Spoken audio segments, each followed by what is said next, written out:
Hey you guys, we're back with another video. And this is the view that we're going to be looking at today. Nice blue skies, sun glistening off the ocean waves, and fantastic scenery in the background with like trees and mountains and all the houses.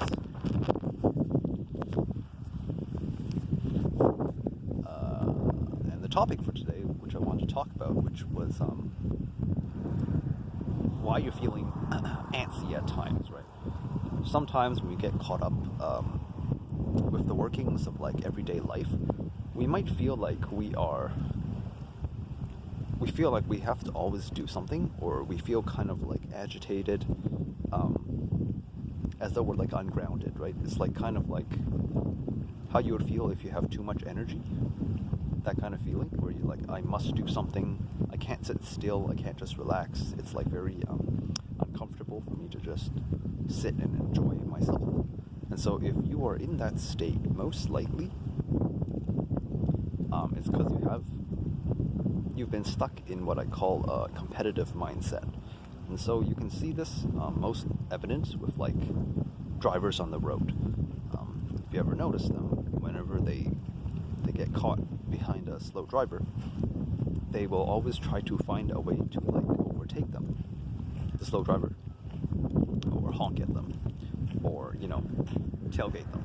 In some way they want to basically get ahead of the driver that is in their way.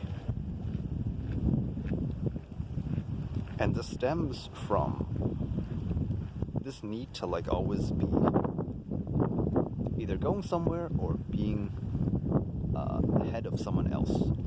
And if you ever find yourself where you're like, I must be ahead of someone else, or like this person is slowing you down, or like I need to be doing something or something like that, it probably means that you're competing with someone. It probably means that you're in the mindset of like, I must compete with someone, right? I can't be slower than this person, I can't be behind this person, or this person is in my way. And so we picture people or situations or things as like obstacles for us to try to overcome. But in reality, there is no obstacle except for the fact that we have created it in our minds. Because let's say you're stuck behind a slow driver, right? There's actually nothing wrong with, let's say, driving behind the driver. Let's say he's going like 20 kilometers, everyone else is going 50. There's no problem with like you lowering your speed to match his, right? So you also go at 20 kilometers an hour. But the reason why we don't find this okay in our minds is because we have to feel like we always have to be going at 50 kilometers an hour when it comes to everyday life.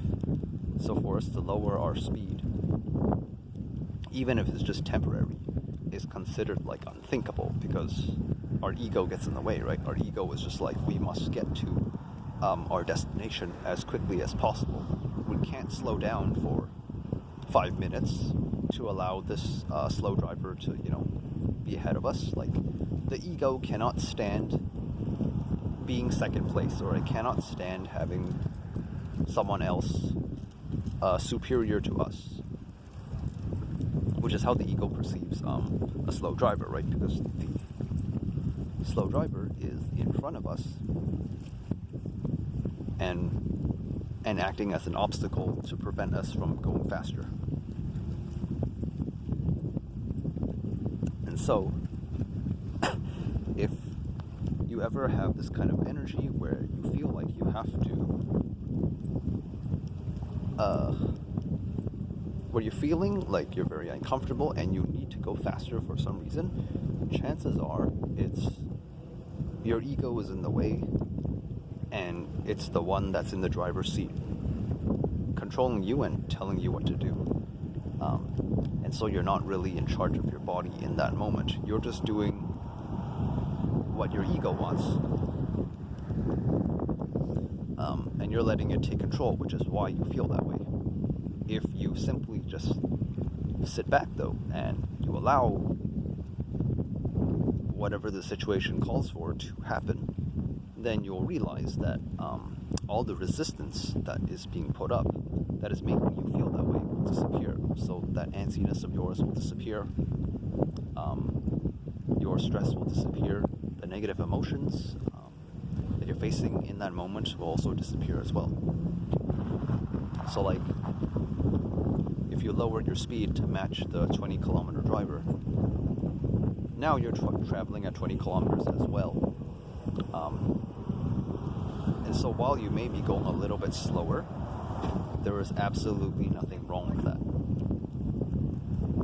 There's nothing wrong with going slower in life, right? It just means that you prefer to take your time, you prefer to be more patient, you prefer to savor the moments as much as you can, instead of always trying to rush from point A to point B. And as a result, if you do that, then you just miss all the scenery around you.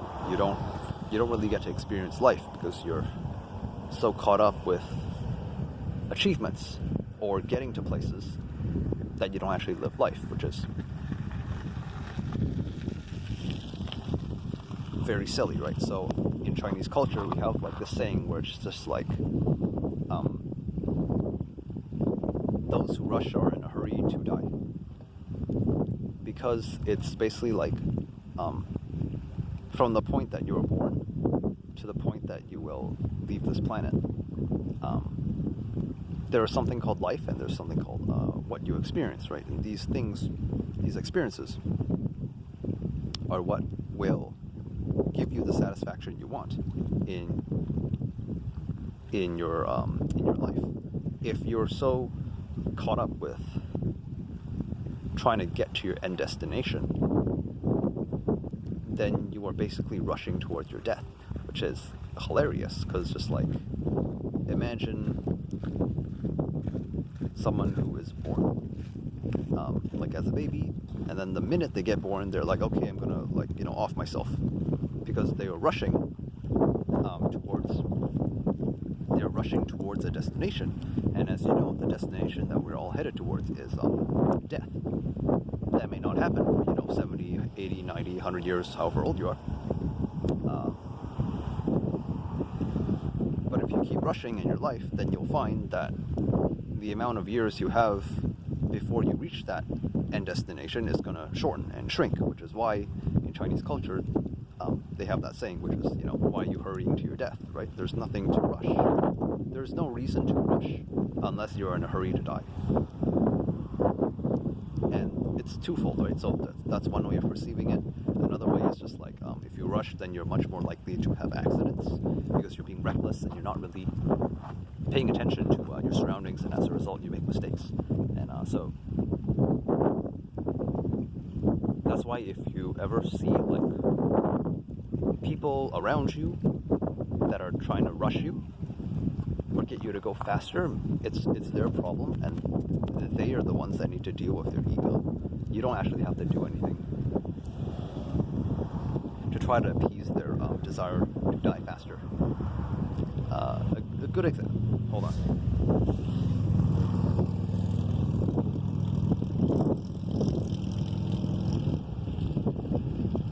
So, like, a good example of this is that outside my house, there's a traffic light basically for pedestrians, where if you press the button to walk, what the problem with that pedestrian light is that it takes you maybe 20 seconds to cross the road, but the light is only on for like 5 seconds before the drivers can go. And because it's a one-way, it's a left turn, right? So the drivers have one way to drive, and that is gonna cut across the pedestrian line. So the issue with that light is like, if you're a pedestrian and you're trying to cross the road, before you are even halfway across the road, the light is gonna basically tell you to stop walking. And the issue with this is that, and this has happened like many times, not just to me, but like to like a lot of other pedestrians as well, is that you'll see the cars basically inching closer and closer to the pedestrian when he is not even halfway across the road, and to the point that they are like threatening to run the pedestrian over. And in a lot of cases, they'll just like honk them. And this has actually happened to me just like last week, actually, when I was trying to cross the road at this intersection, and the driver was like honking me and calling me an asshole because I'm walking too slow. And so this guy is trying to basically compete with me, right? His ego cannot stand the fact that he has to wait 10 seconds in traffic to allow a pedestrian to walk across the road, right? Or 5 seconds. In other words, waiting 5 or 10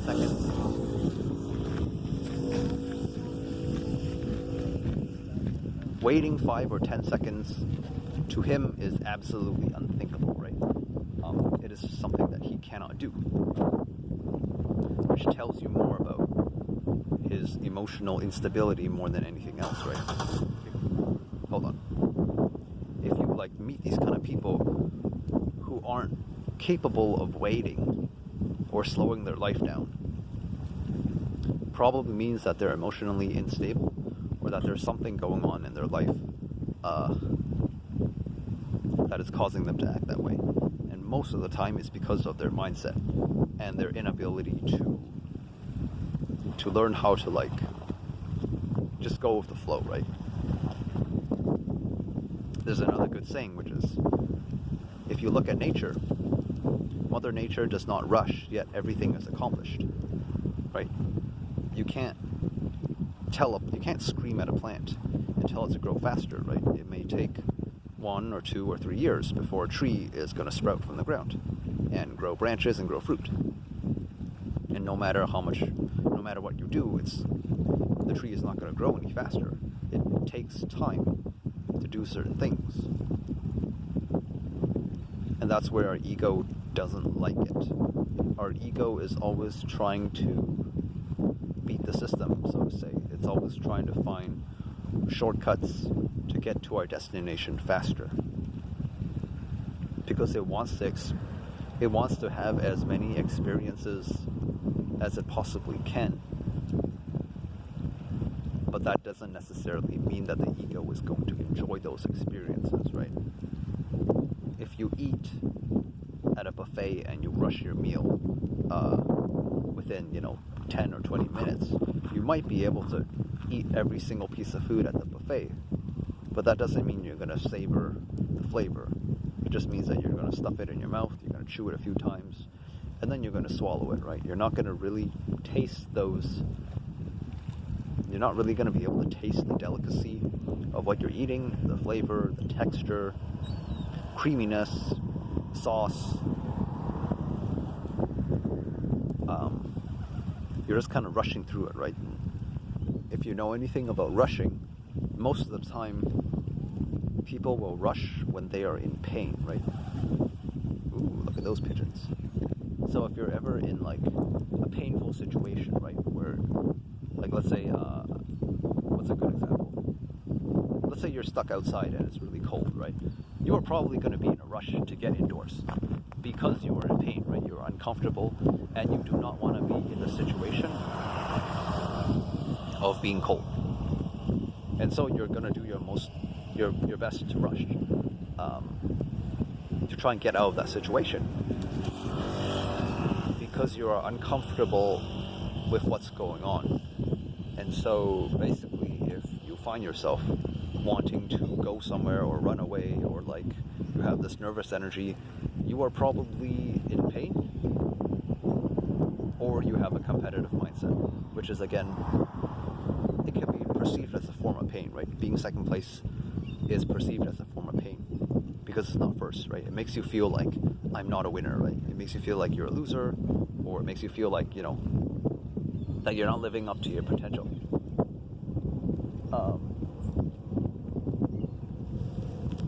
So this is an interesting scene anyway.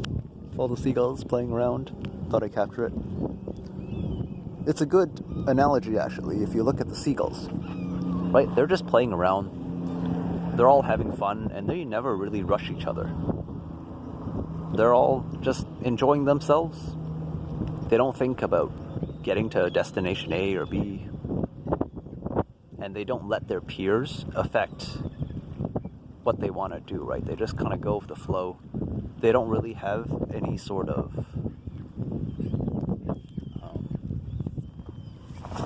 they don't have any goals in life or aspirations or things that they need to achieve before they die, right? I think that is one of the biggest problems we have with society, is that we see so many people doing what you presume as great things, right? Like Steve Jobs or Bill Gates or any billionaire that you can find in a Forbes magazine. And because they've done so much, we perceive them as being people of status, people of importance, people that we all should strive to be like, more of like. And that is the issue, because again, that has to do with competition. It has to do with not being comfortable with the situation that you're currently in, right? It's just like,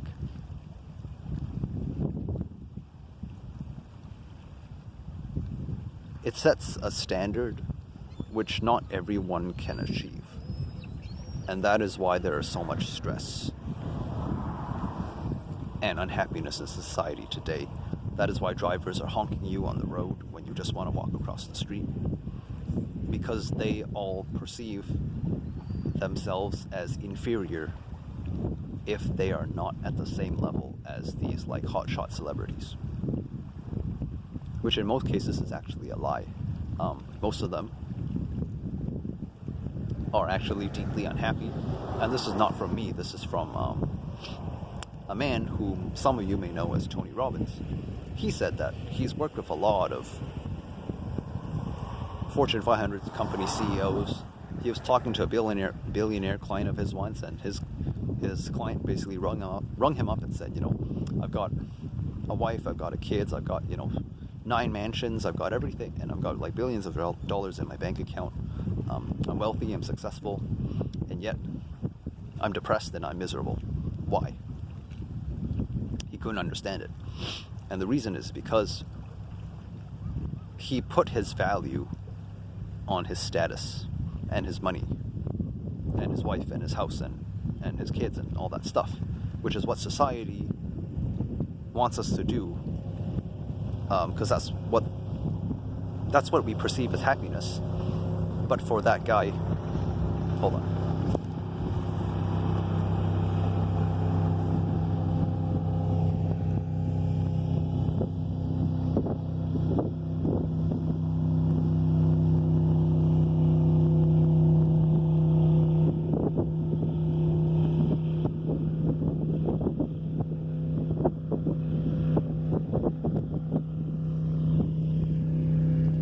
But for the CEO, his version of happiness is something completely different. Maybe ever since he's been a kid, he wanted to write a children's storybook. Or maybe he's always wanted to be a musician and create symphonies. Or maybe he wanted to be a swimmer, right? And just spend his life, swimming in as many oceans as he possibly can.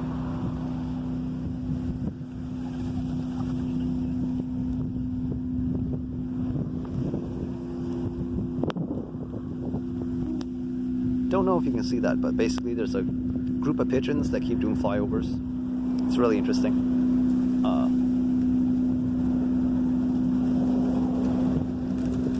It's really interesting to see how Mother Nature operates. And I think that's the way that we as humans should operate as well, right? We should follow the example that Mother Nature has given us instead of trying to create our own system. Because for thousands of years, that is exactly what we've been doing. We've created our own system.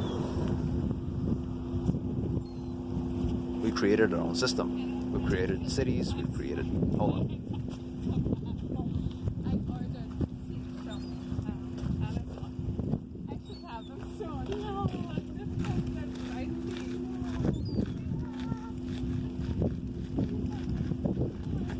For thousands of years, that's precisely what humans have done, right? We've created our own system. Our own system of finance, we've our own system of living, our own system of travel, of beliefs, of religion, and so on and so forth. Right? We have so many creations of our own. Some are good, but at the same time, so many creations can make us confused, right? We have too many options, and we've lost touch with our natural roots, our reality.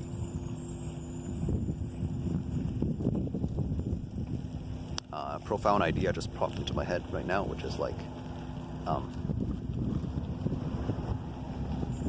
we've become so disconnected with how nature works that individuals who do not live in houses are considered homeless or inferior to other people.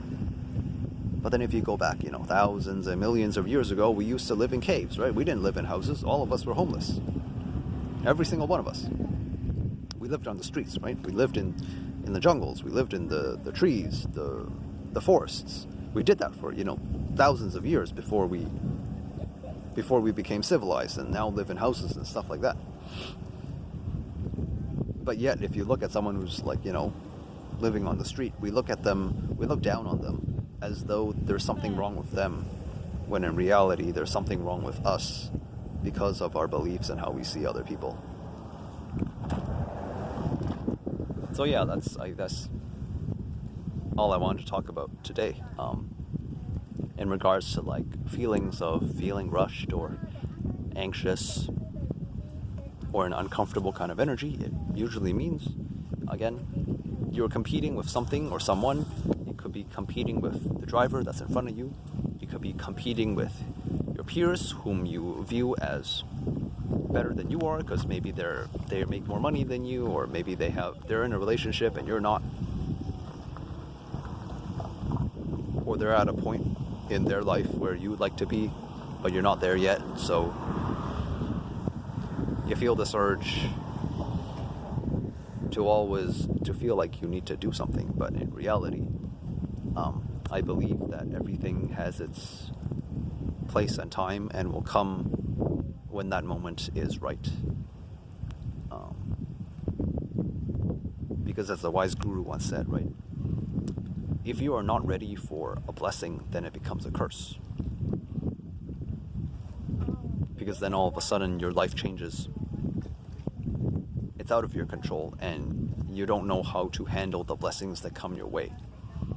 And so instead of allowing the blessings to fill you up and make you happy, they become a curse that traps you and forces you to take on more responsibility than you can handle. So yeah, that's it from me. Hope you're having a wonderful September, start of September. The fall and winter seasons are coming, so make sure you find which is a perfect, season to kind of wind down and slow things down. If you've been kind of rushing or trying to get a lot of things done because of the summertime, now may be a good time to start winding things down, putting those projects into completion stage, and really just mellowing out in your life, right? Because once the winter time comes, you're mostly going to be stuck indoors, and really just waiting for the days to go by until the spring comes out again and we can come out to play, right? Even if you look at nature, right? Plants don't grow in the winter. They go into hibernation. And they wait until the time is right before they start to blossom again. And so, as with all things, take your time, don't rush, don't compete with anyone, because it may not be your time to do so. if you try to compete when the time isn't right, if you try to bloom when it's wintertime, your flowers are just going to fall off a week later. What you want is to make sure that your flowers will bloom and stay that way for many months to come ahead. And the only way you can do that is when the season is right. So yeah, that is it from me. Hope you're having a wonderful day. I love you all. I'll see you in the next video. And peace out.